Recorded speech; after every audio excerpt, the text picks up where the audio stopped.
Hello my dear students, welcome back to SPC online education.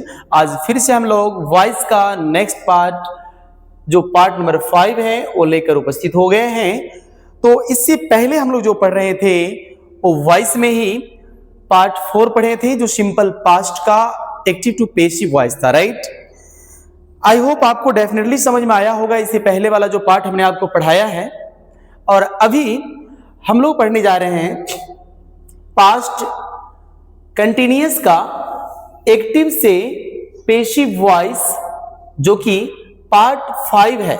जैसे कि आपको पता है हम लोग एक सीक्वेंसली वॉइस कवर करने जा रहे हैं, पार्ट वाइज पार्ट 1 2 3 4 5 ऐसे करके। तो अभी जो हम पढ़ेंगे वो पार्ट 5 है और ये किसका है? पास्ट कंटिन्यूअस टेंस का है, जिसे पास्ट इम्परफेक्ट टेंस के भी नाम से जाना जाता है। Then first of all you have to know the thing what is past continuous tense and what is the structure या making rule of continuous tense past का and what is the recognizing rule of past continuous tense।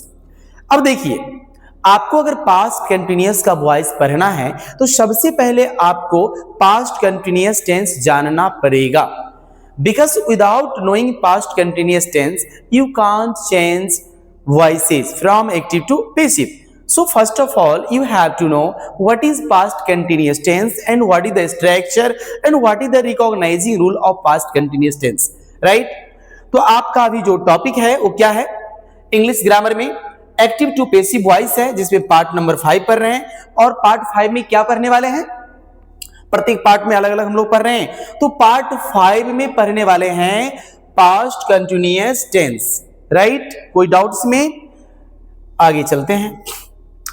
अब मैंने voice में यहां जो लिखा है वो अभी आपका जो टॉपिक है वो वॉइस चल रहा है। और वॉइस में क्या चल रहा है?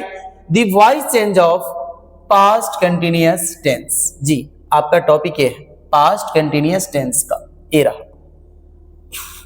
तो पास्ट कंटिन्यूअस टेंस क्या होता है हम लोग उनको पढ़ेंगे। और from active to passive voice with object. लेकिन मैंने आपको अभी क्या बताया कि पास्ट कंटिन्यूअस टेंस का वॉइस पढ़ने से पहले आपको पास्ट कंटिन्यूअस टेंस पढ़ना है। तो मैं आपको एक साथ दो काम देने जा रहा हूं और हम लोग अटैचमेंट क्लास ले रहे हैं, tense with voice and voice with tense. Then first of all हम लोग जानना चाहेंगे कि पास्ट कंटिन्यूअस टेंस क्या होता है। तो मैंने प्रीवियस क्लास में आपको वो जो प्रेजेंट कंटिन्यूअस था उसमें मैंने बताया था कि दुनिया का कोई भी कंटिन्यूअस टेंस हो उसमें अगर कोई एक्शन होता है, दुनिया का कोई भी कंटिन्यूअस टेंस होता है उसमें अगर एक्शन का एक्टिविटी होता है तो कंटिन्यू होता है। Is that clear? डेफिनेटली समझ गए होंगे। तो इसमें भी सेम प्रोसेस है, एक्टिविटी होता है एक्शन होने का, कि अगर कोई किसी एक्शन को, किसी कार्य, व्यापार, घटना को बीते हुए समय में जो टाइम बीत गया है और उस समय में आपने क्या किया था? कंटिन्यू रखा था। मैं जा रहा था तो जा ही रहा था, वो आ रहा था, वे लोग पढ़ रहे थे, वे लोग खेल रहे थे, हम लोग नाच रहे थे, वह गा रही थी, कुछ भी। अगर कोई काम इन पास्ट टाइम जो समय बीत गया है और उस पास्ट टाइम में अगर वह कंटिन्यू था, then that will be in past continuous tense, right. तो पास्ट कंटिन्यूअस टेंस का आपने एक्शन का एक्टिविटी जान लिया कि पास्ट कंटिन्यूअस टेंस में एक्टिविटी क्या होता है, तो यह होता है कंटिन्यू। अब आइए एक्टिव स्ट्रक्चर की ओर। आखिर इसका एक्टिव स्ट्रक्चर क्या होता है, जिसको आप मेकिंग रूल भी कह सकते हो, स्ट्रक्चर भी कह सकते हो। और मैंने इसका एक्टिव स्ट्रक्चर नाम इसीलिए दे रखा है क्योंकि ये एक्टिव वॉइस का स्ट्रक्चर है, और इस साइड मैंने इसको पेसिव वॉइस के नाम से डाल दिया। तो पहले हम लोग टेंस पढ़ेंगे और फिर इस साइड में इसका वॉइस पढ़ेंगे। तो चलिए ये जानने का प्रयास करें कि पास्ट कंटिन्यूअस टेंस का active structure, it means structure क्या होता है, मेकिंग रूल क्या होता है। तो फर्स्ट ऑफ ऑल हमें सब्जेक्ट लेना है। सबसे पहले हम क्या करेंगे? सब्जेक्ट लेना चाहेंगे, क्योंकि जब भी कोई ट्रांसलेशन हम टेंस का बनाते हैं तो पहले सब्जेक्ट को सिलेक्ट करते हैं। तो आपको लेना है सब्जेक्ट, उसके बाद में वर्ज वेयर जो एक्सुअलिटीज है। देन हमें लेना है V4 मींस होता है वर्ब का चौथा फॉर्म। इसके बाद है O4 ऑब्जेक्ट। अगर सब्जेक्ट वर्ब ऑब्जेक्ट के अलावा अगर कुछ और भी रेस्ट पार्ट हैं उसको आप अदर वर्ड में डालेंगे और एट लास्ट फुल स्टॉप। ये क्या था? This is the structure of past continuous tense and that you have to complete, जिसे आपको कंप्लीट करना है, रिमाइंड रखना है, याद रखना है। First of all subject, thereafter was were, फिर V4 है जो वर्ब का फोर्थ फॉर्म है, फिर ऑब्जेक्ट है, अदर वर्ड है, फुल स्टॉप।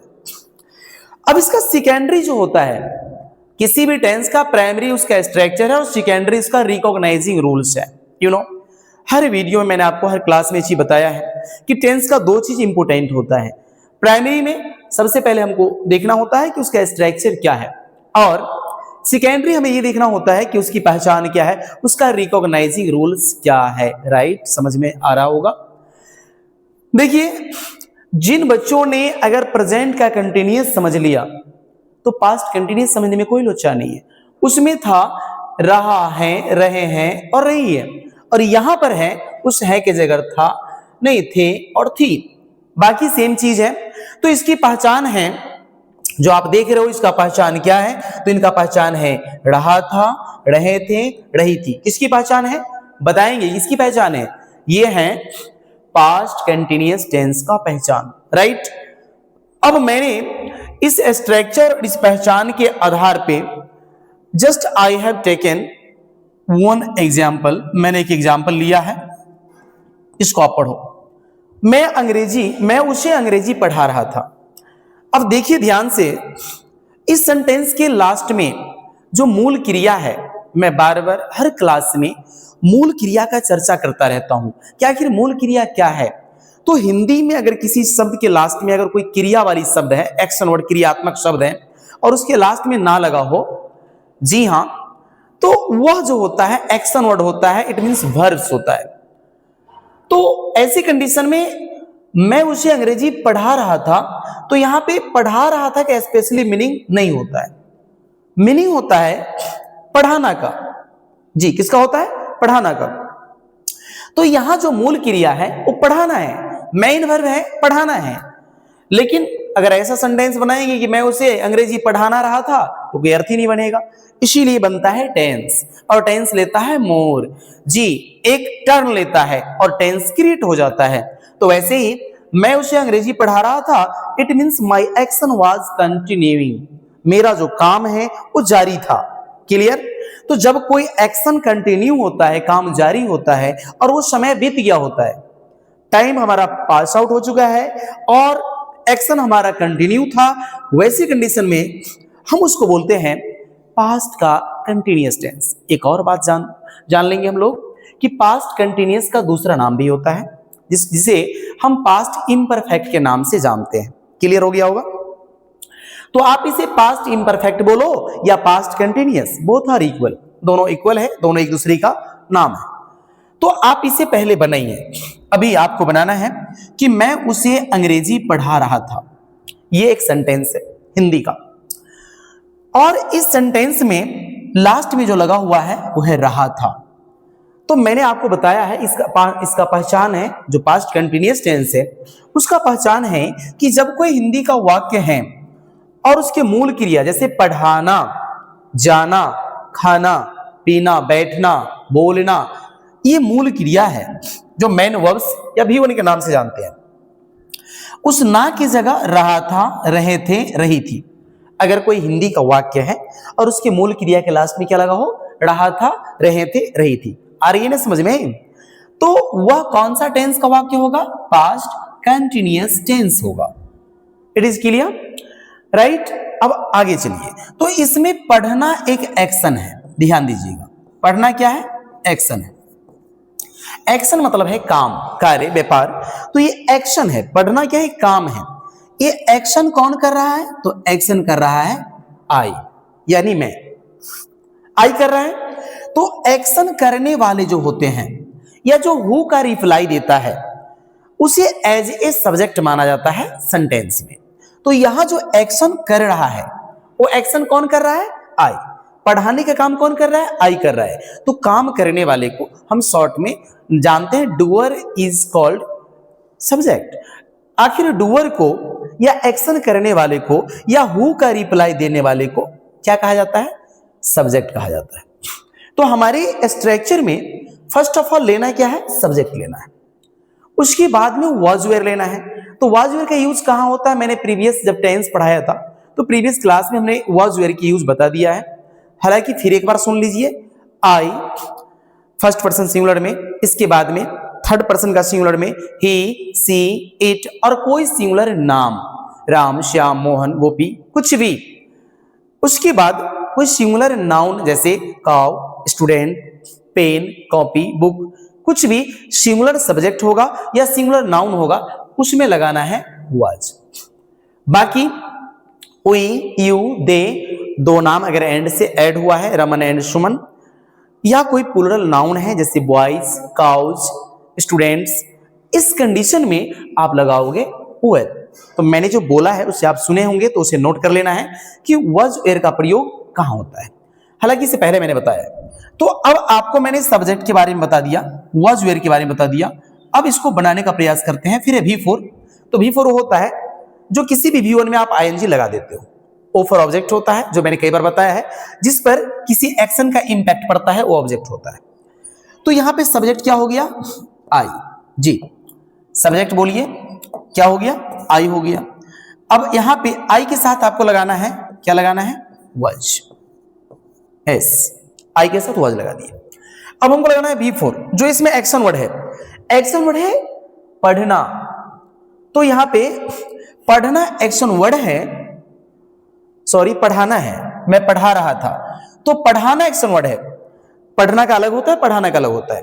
तो यहां पर पढ़ाना एक्शन वर्ड है, तो पढ़ाना का होता है टीच। देखो ध्यान से, टीच का मतलब होता है पढ़ाना। लेकिन यहां पे V4 चाहिए तो आप लगा लो ing, आई वॉज टीचिंग। और किसको पढ़ा रहे थे, उसे। एक बात यहां ध्यान रखना, here are two objects in the sentence. इस सेंटेंस में ना दो ऑब्जेक्ट है, एक है उसे और एक है इंग्लिश यानी अंग्रेजी। इसमें एक लिविंग ऑब्जेक्ट है और एक नॉन लिविंग ऑब्जेक्ट है। अगर एक सेंटेंस में दो ऑब्जेक्ट हो तो आप हमेशा ध्यान रखना पहले लिविंग वाला को लेना, सजीव वाले ऑब्जेक्ट को पहले लेना, नॉन लिविंग को बाद में लेना। तो यहां दोनों ऑब्जेक्ट है, तो हम पहले क्या करेंगे, उसे का ले लेंगे। तो आई वॉज टीचिंग हिम। अब क्या पढ़ा रहे थे, इंग्लिश, तो इंग्लिश हो गया और एट लास्ट फुल स्टॉप बन गया। कोई डाउट है इसमें, समझ गए होंगे। तो एक और बनाते हैं यहां पे आपके लिए कुछ, ताकि आप सीख लें। अब देखिए, वह घर जा रहा था, बढ़ाइए इसको। जाना एक काम है, ये जाने का काम कौन कर रहा है, ही कर रहा है। काम करने वाले सब्जेक्ट होते हैं, ये सब्जेक्ट हो गया, तो ले लेंगे इसको, ही ले लेंगे। और मैंने कुछ देर पहले बताया आपको अभी इसी लेक्चर में कि ही के साथ क्या लगाना है, वज लगाना है, अकॉर्डिंग टू स्ट्रक्चर वज लगा दिए। अब वज उसके बाद हमें लगाना है, यहां देखो ना स्ट्रक्चर आपके सामने लिखा हुआ है, वज, फिर लगाना है V4, फिर ऑब्जेक्ट। तो यहां पे V4 एक्शन वर्ड क्या है, जाना। जाना का मीनिंग होता है, जा रहा का मीनिंग नहीं होता है, मीनिंग होता है जाना का। तो जाना का मीनिंग क्या है आपको पता होगा, गो। ing लगा दो, गोइंग, ही वॉज गोइंग, वो जा रहा था। कहां जा रहा था, घर, तो लगा दो टू हाउस। जी, क्लियर हो गया। तो ऐसे आपको बना लेना है। वे लोग खेल रहे थे, वे लोग खेल रहे थे, बनाकर बताइए क्या होगा, क्या हो जाएगा, खेलना एक काम है, कौन कर रहा था, वे लोग, तो ले लो दे। और दे के साथ लगता है वेयर, आप लगा दो वेयर। और खेलना का मीनिंग क्या होता है, प्ले होता है, और ing लगा देंगे तो बन जाएगा प्लेइंग, तो दे वेयर प्लेइंग, ये भी बन गया। यानी आपने टेंस सीख लिया होगा, इसमें कोई डाउट नहीं है। अब आगे हम लोग चलेंगे अगला पार्ट में इसका, इट मींस पैसिव स्ट्रक्चर में। टेंस आप सीख गए होंगे। तो टेंस था प्रेजेंट कंटीन्यूअस टेंस, और प्रेजेंट कंटीन्यूअस का स्ट्रक्चर होता है subject, was, where, V4 object. देखो याद रखना पड़ता है टेंस में ना दो चीज डेफिनेटली याद रखना होता है, पहला स्ट्रक्चर, दूसरा रिकॉग्नाइजिंग रूल। अब आपको मैंने बनाकर भी दिखा दिया, मैंने आपको सब्जेक्ट के बारे में बता दिया है, वाज, वेयर के बारे में बता दिया, V4 बता दिया, ऑब्जेक्ट बता दिया, सारा क्लियर हो गया होगा। ध्यान से देखेंगे और बनाने का प्रयास करेंगे। जिसमें जा रहा था, आई वॉज गोइंग, मैं खा रहा था, आई वॉज ईटिंग, मैं पढ़ रहा था, आई वॉज रीडिंग, मैं सो रहा था, आई वॉज स्लीपिंग, मैं टीवी देख रहा था, I was watching the TV, कुछ भी। तो आप कुछ भी ऐसा वह मुझे बुला रही थी, शी वाज कॉलिंग मी। तो अगर कोई काम पास्ट में कंटिन्यू था, उसके लिए हमें इस टेंस के ऊपर ऐसे ट्रांसलेशन बनाना है और इतना ज्यादा फास्ट बनाना है कि हमें किसी नोटबुक और पेन की आवश्यकता ना हो। अगर कोई बोलता है तो सेंटेंस को समझ के झट से ट्रांसलेशन बना देना है, और that will be the way of spoken English also. और वही एक वे बन जाएगा किसका? स्पोकन इंग्लिश का। तो इस प्रकार से हम लोग इस साइड आ जाते हैं पेसिव वॉइस में, पेसिव स्ट्रक्चर में। ये किसका पेसिव स्ट्रक्चर है बताएंगे? यहां लिखा हुआ है पास्ट कंटिन्यूअस टेंस। एक्टिव ये था और पेसिव ये है। और पेसिव स्ट्रक्चर में ध्यान से देखना, सबसे पहला प्रोसेस, आप टेंस का जितना भी वॉइस बनाओगे आपको सबसे पहले ये ध्यान रखना होगा O by S. O by S होता क्या है? मैंने कई बार बताया है, ऑब्जेक्ट बनेगा subject. The active voice is object will be change into subject in passive voice. अगर इसको डिटेल्स में लिखेंगे बड़ा सा रूल हो जाएगा कि the active voice is object will be change into subject. जो एक्टिव वॉइस का ऑब्जेक्ट होता है, जैसे यहां देखो, आई वॉज प्लेइंग क्रिकेट, मैं क्रिकेट खेल रहा था। तो यहां पर क्रिकेट जो है ना, ये एक खेलने का काम, प्लेइंग क्रिकेट। तो यहां पे प्ले जो है ये तो भाई एक्शन है, वाज एक्चुअली वर्ब है और आई सब्जेक्ट है, क्योंकि खेलने का जो काम है वो आई कर रहा था। लेकिन आई जो खेल रहा था, वो खेलने का प्रभाव किस पे पड़ रहा है? क्रिकेट पे। तो जब किसी impact of action falls on a person और thing, that is called and that is known to an object. जब किसी व्यक्ति वस्तु पे किसी एक्शन का इंपैक्ट पड़ता है तब उसे हम एक ऑब्जेक्ट के रूप में जानते हैं। तो यहां क्रिकेट हो गया ऑब्जेक्ट, राइट? समझ गए होंगे कि क्रिकेट ऑब्जेक्ट क्यों है, आई ऑब्जेक्ट क्यों नहीं है? तो आई ऑब्जेक्ट इसीलिए नहीं है कि आई एक्शन को करने वाला है, तो एक्शन को करने वाला कभी ऑब्जेक्ट नहीं होता है। वाज ऑब्जेक्ट क्यों नहीं है? क्योंकि ये एक्चुअली वर्ब है। टोटल एक्चुअलीज की संख्या 24 है, जिसमें वाज भी आता है। प्लेइंग क्या है? प्लेइंग वर्ब है, इट मींस ये वर्ब है, बिकॉज इससे एक्शन का इंडिकेट होता है, इसीलिए ये भी ऑब्जेक्ट नहीं है। लेकिन ये क्रिकेट क्या है? ये एक नाउन है और एज ए ऑब्जेक्ट ये फंक्शन करता है, बिकॉज यहां जो काम हो रहा है, एक्शन हो रहा है, वो क्रिकेट के ऊपर हो रहा है। क्रिकेट को बच्चे खेल रहे हैं या कोई खेल रहा है या मैं खेल रहा हूं, तो क्रिकेट के ऊपर उसका प्रभाव पड़ता है। इसलिए जहां पे इंपैक्ट पड़ता है एक्शन का, उस व्यक्ति या वस्तु को एज एन ऑब्जेक्ट के रूप में जाना जाता है। तो ये सारी बातें हैं। अब आप आराम से इसका पेशिव वॉइस बनाओगे, राइट? तो यहां जो ऑब्जेक्ट था वो ओ बाई एस कर लो। क्रिकेट नाम है तो नाम का नाम होता है। आप यहां पे क्रिकेट लिखो, लिख दिया। चलो, अब cricket third person singular number है, इसके साथ क्या लगाओगे? आराम से लगा लो was.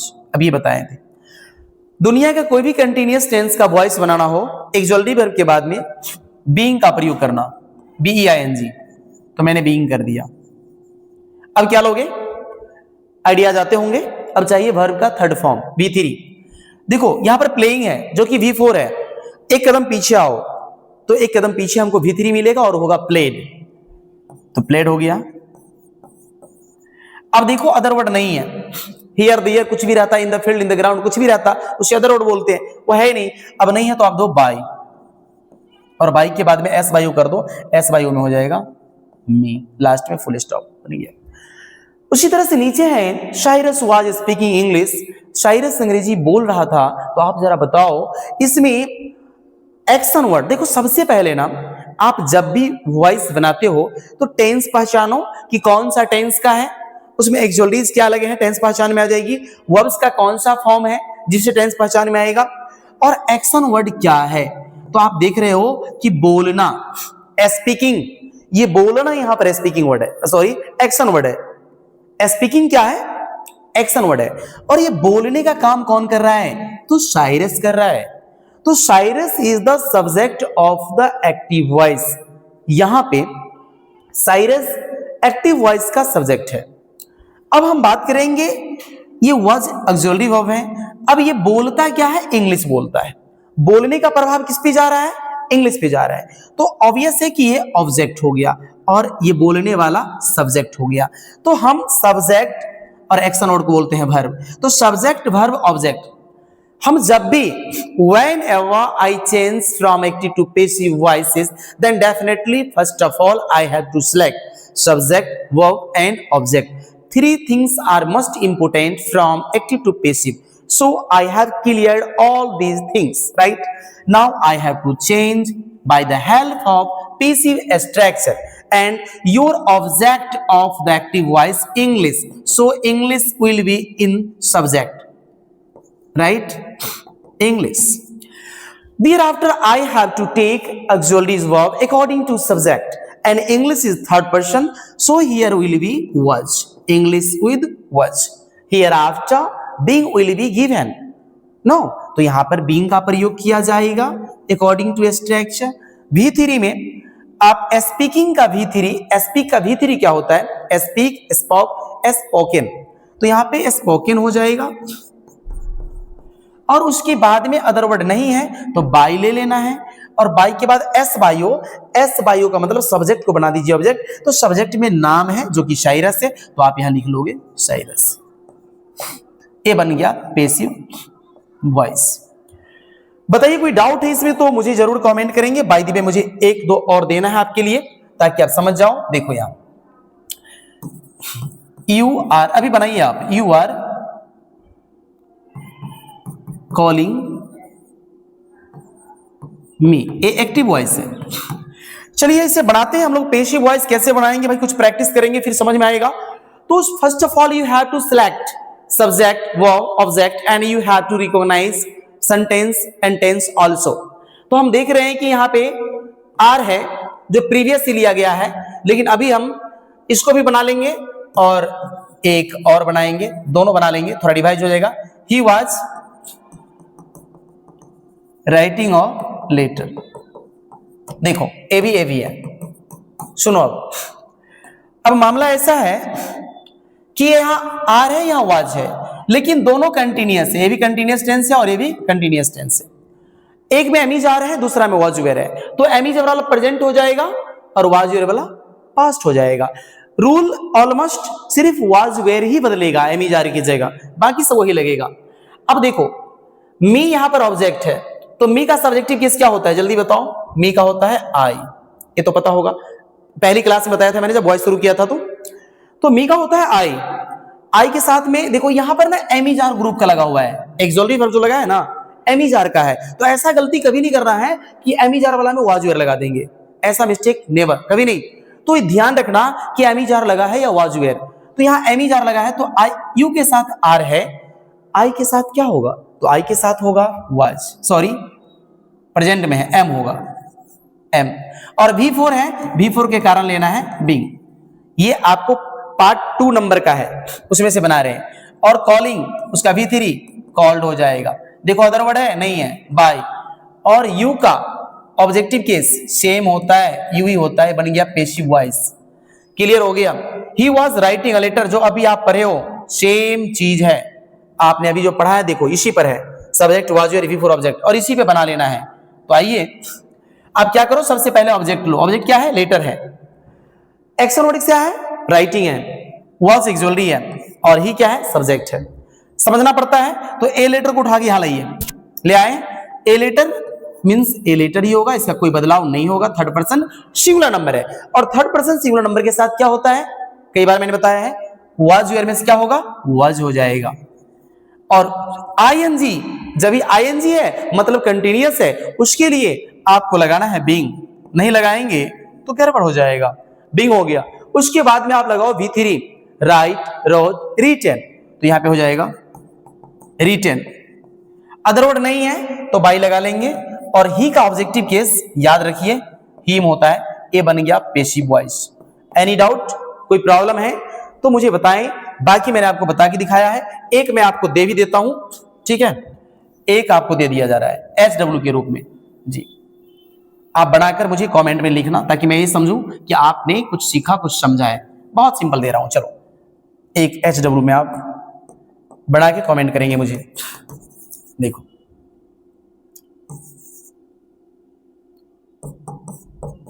Sita was calling Ram. ये एक्टिव वॉइस है और आपका काम है इसे पैसिव में बदलना। डेफिनेटली आप बनाओगे, जो मैंने भी दिया है इसी पर बनेगा। तो आई होप आपको बिल्कुल बढ़िया से समझ में आया होगा। तो हम लोग अभी पढ़ रहे थे, क्या पढ़ रहे थे, वॉइस पढ़ रहे थे, जो कि आपने वॉइस किसका पढ़ा है वो देख भी लिए हैं। तो डेफिनेटली समझ गए होंगे कि हम लोग पास्ट कंटिन्यूअस टेंस का वॉइस पढ़े हैं। फिर हम लोग नेक्स्ट वीडियो और नेक्स्ट पार्ट में उपस्थित होंगे, अगला लेकर, पास्ट कंटिन्यूअस का अगला पार्ट लेकर। तो आज के लिए काफी है। Thank you for watching this video. Have a nice day, bye bye, फिर मिलते हैं।